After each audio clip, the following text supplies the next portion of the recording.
Muy buenos días, ¿cómo estás en este hermoso día que Dios te regala para ser feliz, para hacer su voluntad, para que lo disfrutamos, para que lo disfrutemos y lo depositemos de alguna manera en el banco del cielo a través de muchas buenas obras que podamos hacer el día de hoy? Invoquemos al Espíritu Santo.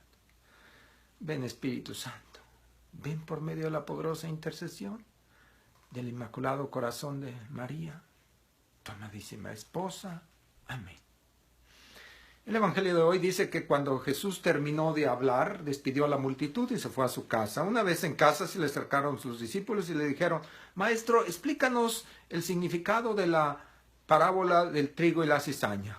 Jesús les contestó: el sembrador de la buena semilla es el Hijo del Hombre. La buena semilla es la palabra del Dios. El campo es el mundo. Los que siembran la cizaña es el diablo. Los segadores son los ángeles y el tiempo de la cosecha es el fin del mundo. Y así como así como en la parábola de la cizaña, los segadores cortan la cosecha, cortan la cizaña y la atan en gavillas para quemarla. Así el fin del mundo, el Hijo del Hombre ordenará a sus ángeles que arrojen de su reino a todos los que hayan inducido a otros a pecar y a todos los malvados, y los arrojen a un horno encendido. Ahí será el llanto y la desesperación. Entonces los justos brillarán en el reino como antorchas, como el sol, en el reino de su Padre Celestial. El que tenga oídos, que oiga. Qué imágenes tan terribles del horno encendido, donde será el llanto y la desesperación. Es una imagen del infierno. Y dice, de acuerdo a la explicación que da Jesús de esta parábola del trigo y la cizaña, donde el Señor permite que crezcan juntos los hombres partidarios del reino y los partidarios del maligno, los hijos de Dios y los que hacen el mal, permite el Señor que crezcan juntos, pero dice, al final ordenará a sus ángeles que los arranquen de su reino. Y fíjense a quienes arrancan primero de su reino: a los que hayan inducido a otros a pecar. Y luego, en segundo lugar, a todos los malvados. Entonces, es mucho peor, es terrible pecar, porque los malvados, el hacer el mal es pecado. Entonces, es terrible pecar, pero mucho más terrible hacer pecar a otros. Por eso dice, en primer lugar, a los que hayan inducido a otros a pecado. Por ejemplo, el pecado mortal mata la vida del alma. Una gente no se recupera de un pecado mortal si no es a través del sacramento de la confesión.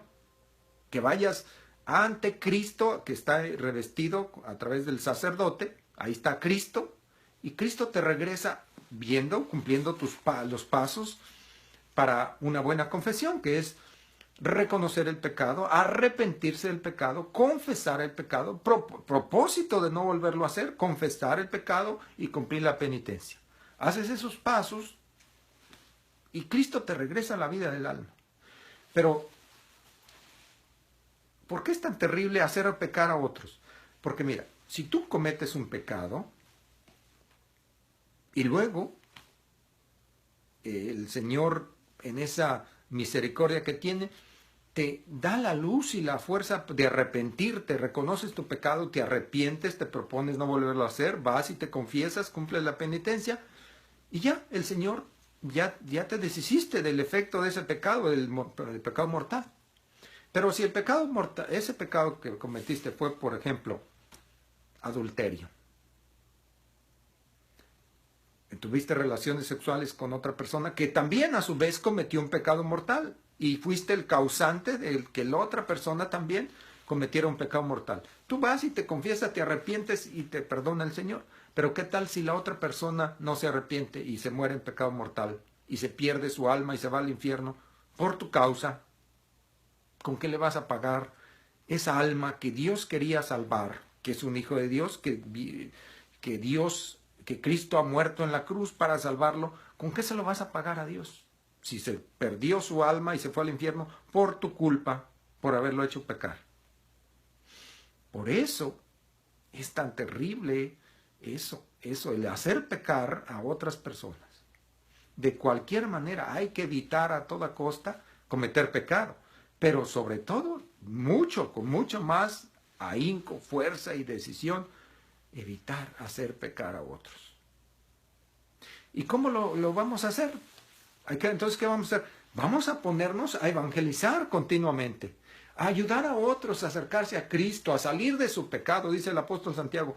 Quien ayude a otra persona a convertirse de su mala vida, cubre la multitud de sus pecados. Es decir, es también muy importante ayudar a otros en lugar de ser causa de tropiezo. Acuérdense de la otra imagen que aparece en el Evangelio que también dice, ay de aquel que sea motivo de escándalo para uno de estos pequeños discípulos míos, más le valdría ser arrojado al mar con una piedra de molino atada al cuello.